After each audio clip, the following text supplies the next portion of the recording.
সুপ্রিয় দর্শক, ভারতীয় পণ্য এবং ভারত থেকে বাণিজ্যে আমরা যত দূরে থাকব এবং অন্যান্য দেশে আমরা যত বেশি ব্যবসা বাণিজ্য করব, তত আমাদের দেশ অর্থনীতি সমৃদ্ধি লাভ করবে।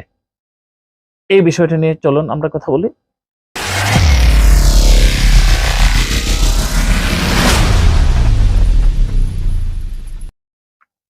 সুপ্রিয় দর্শক, শুভেচ্ছা নেবেন। আমাদের ব্যবসা বাণিজ্য কেমন চলছে? আমাদের ব্যবসা বাণিজ্য কিন্তু আগের চাইতে ভালো। কেন ভালো বলছি? অধিকাংশ খাতে যা নিত্য প্রয়োজনীয় দ্রব্যাদি আছে, সেই খাতগুলোতে আমাদের কিন্তু ভালোই চলছে।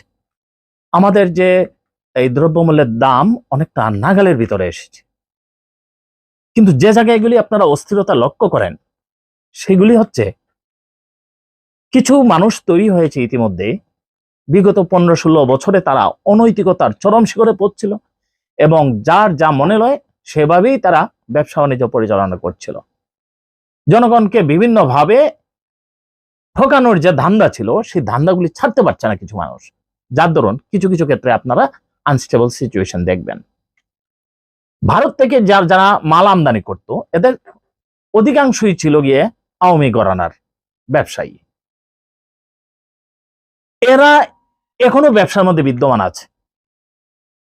ওরা এই সরকারকে মন থেকে তো মেনে নেয়নি, কিন্তু ব্যবসা বাণিজ্যের ক্ষেত্রে কিভাবে তারা তাদের আগের চরিত্র বদল করবে রাতারাতি তারা করতে পারেনি। এই জন্য তারা কোনো কিছু আমদানি করতে হলে ভারত থেকে তারা কিন্তু নানান কায়দা, নানান রকমের ছুতা, নানান রকমের তারা ট্যাকটিক্স অবলম্বন করছে। এতে করে বাংলাদেশ সরকার আস্তে আস্তে উপলব্ধি করা শুরু করেছে, এই ভারতকে যদি অ্যাভয়েড করা যায়, আমাদের পণ্যগুলি ভারত থেকে না নিয়ে এসে আমরা ভারতের মতো আরেকটা বাজার ক্রিয়েট করতে পারি, তাহলে আমাদের জন্য অত্যন্ত ভালো হয়। অতি সম্প্রতি আপনারা জানেন সরকার সিদ্ধান্ত নিয়েছে যে ভারতের পরিবর্তে আমরা পাকিস্তান থেকে পেঁয়াজ নিয়ে আসব এবং নিত্য প্রয়োজনীয় দ্রব্যাদি নিয়ে আসব। কিছুদিন আগে পরীক্ষামূলক, 2-3 মাস আগে পরীক্ষামূলক কিছু মাল আনা হয়েছিল, যেটাকে তারা বলেছিল জাহাজ ভরে অস্ত্র এসেছে। এই যে ফেরাউনের যে বাহিনী একটা ছিল, ফেরাউনের বাহিনী সবসময় মনে করতো ফেরাউন সঠিক, কিন্তু আপনারা নিশ্চয়ই জানেন ফেরাউন কি আসলেই সঠিক ছিল? এদেরও হচ্ছে অবস্থা এরকম। প্রশাসনের ভিতর থেকে এখনো কিছু মানুষ এরকম মনে করছে এবং একটা বছর completely 1 year passed away, still they are thinking that APA will come back. কত হাস্যকর বিষয়। কোন পতিত সরকার, স্বৈরাচার জনগণের এইভাবে অভ্যুত্থানের ফলে এতগুলি মানুষকে কিল করে, এতগুলি মানুষকে আহত করে আবার রিটার্ন এসেছে, এমন নজির পৃথিবীতে নাই। সো শেখ হাসিনা গান কেস এবং আওয়ামী লীগের যারা লাফালাফি করছে, তাদের শরীরে রক্ত আস্তে আস্তে ঠান্ডা হয়ে আসবে। তার চরিত্র বদল করার কোনো বিকল্প নাই। এই যে ব্যবসা বাণিজ্যের মধ্যেও যারা এখনো তাদের চরিত্র নিয়ে এখনো তারা পারফরমেন্স করছে, এই চরিত্রগুলি কিন্তু আর থাকবে না। টুডে আর টুমরো তাদেরকে চেঞ্জ হতেই হবে। তাহলে আর দেরি কিসের? তাড়াতাড়ি আপনারা পরিবর্তন হন। মনে রাখবেন একটা বিষয়, এই জাতি কিন্তু বুঝে ফেলেছে এই ভারত থেকে যত দূরে থাকবো, ব্যবসা বাণিজ্য যত আমদানি কম করব, তত বাংলাদেশ তাড়াতাড়ি স্বাবলম্বী হবে। সারা পৃথিবীর সমস্ত দেশ আমাদের জন্য উন্মুখ হয়ে আছে, কারণ বাংলাদেশ ভৌগোলিকভাবে এমন একটা ভালো অবস্থানে এবং বাংলাদেশের অধিক জনসংখ্যা হওয়ার কারণে এটা একটা বিশাল বড় একটা বাণিজ্যিক একটা মাঠ। এই মাঠে পারফরমেন্স করার জন্য পৃথিবীর বিভিন্ন দেশের অ্যাম্বাসেডররা সরকারকে বারবার নক করছে। আমরা আশা করি অতি শীঘ্রই মাংসের দাম নাগালের ভিতরে আসবে। অতি শীঘ্রই আমাদের যে পণ্যগুলি আছে, যা তৈরি করি আমরা, সেগুলি আরো নাগালের ভিতরে আসবে। কারণ আপনারা জানেন যে সারের দাম, কীটনাশকের দাম এবং এই জাতীয় বিভিন্ন উপাদানের দাম কমে এসেছে, অর্ধেকে নেমে এসেছে। সুপ্রিয় দর্শক, আমাদের এই কৃষকদেরকে বাঁচানোর জন্য আমাদের এই কৃষক বান্ধব একটা সরকার, এই ইন্টারিম গভর্নমেন্টের মতো একটা সরকার দরকার। যারা বলছে এই সরকার লুটে পুটে খাচ্ছে, এই করছে সেই করছে, কিন্তু একটা এভিডেন্স দেখাতে পারছে না, তাদের মুখে থুথু চেটান। এদেরকে অন্তর থেকে ঘৃণা করুন, এবং যদি বাড়াবাড়ি করে এদেরকে কলারে দৌড়ে এদেরকে আইন শৃঙ্খলা রক্ষাকারী বাহিনীর হাতে তুলে দিন।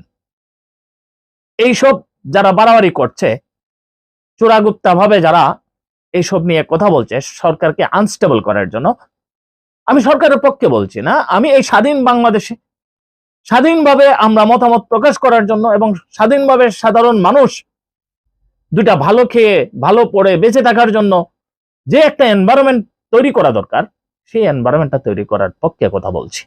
সুপ্রিয় দর্শক, পতিত সরকাররা ছাড়া সারা দেশের সব মানুষ একাত্রা, এবং সবাই চায় দেশ ভালো থাকুক। আর একমাত্র পতিত সরকারের দূষররাই চায় পেঁয়াজের দাম 200 টাকা হয়ে যাক, যেন সরকার বিপদে পড়ে। আসলে তো সরকার বিপদে পড়বে না, বিপদে পড়বে সাধারণ মানুষ। তারা সরকারকে কালার করার জন্য দরকার হলে আপন ভাইকে হত্যা করবে, সরকারকে বেকায়দায় ফেলার জন্য দরকার হলে তার নিজের সন্তানকে হত্যা করবে। ওরা তো এই ধরনের নরাধমে পরিণত হয়েছে। এইসব নরাধমকে আমরা না বলি, এবং এরা এতটাই হিংস্র হয়েছে, মিথ্যা কথার এতটাই একটা রাজা হয়েছে যে এই মিথ্যা রাজত্বে তারা এখন দিবা স্বপ্নে বসবাস করছে। তারা অনেকটা ওই অবৈধ জিনিসকে যেমন ভাবে পিনিকে থাকে মানুষ, এরকম একটা পিনিক অবস্থায় আছে। কিন্তু তাদের চেহারার দিকে দেখুন, শেখ হাসিনার চেহারা দেখুন, ওই চট্টগ্রামের যে নেতা নওফেলের চেহারা দেখুন, ফেসবুকে বেসে বেড়াচ্ছে, দেখুন, তাহলে আপনারা বুঝতে পারবেন এই নরাধমগুলো আগে কি তেল তেলে অবস্থা ছিল আর এখন কি অবস্থা হয়েছে। ভারতে তো তারা টাকা পয়সা অনেক কামিয়েছে, ভারতে তারা ভোগ বিলাসের মতো, কিন্তু এরপরও চেহারাগুলি এদের স্পষ্ট ভাবেই এরা অত্যন্ত নিকৃষ্ট মানুষের মতো এদের চেহারা হয়ে যাচ্ছে। সুপ্রিয় দর্শক, সারা দেশের মানুষের, নিরীহ মানুষের বুবা কান্না, গুম হওয়া মানুষগুলোর পরিবারের আর্তনাদ আল্লাহর আরশে কি পৌঁছেনি? যে মায়েদের একটা মাত্র সন্তান ছিল, সেই সন্তানটাকে গুলি করে হত্যা করেছে, সেই মায়ের যে ভিতরে একটা আকুতি, সেটাকে আল্লাহ শুনছেন না? সুপ্রিয় দর্শক, এদের প্রতি উপরওয়ালার লানত বর্ষিত হবে, এবং আপনারা দেখতে থাকুন। আর কিছুদিন পরে আপনারা দেখতে পাবেন এদের অবস্থাটা বাংলাদেশ মুসলিম লীগের মতো হয়ে যাবে। আস্তে আস্তে আস্তে এদেরকে আর খুঁজে পাওয়া যাবে না।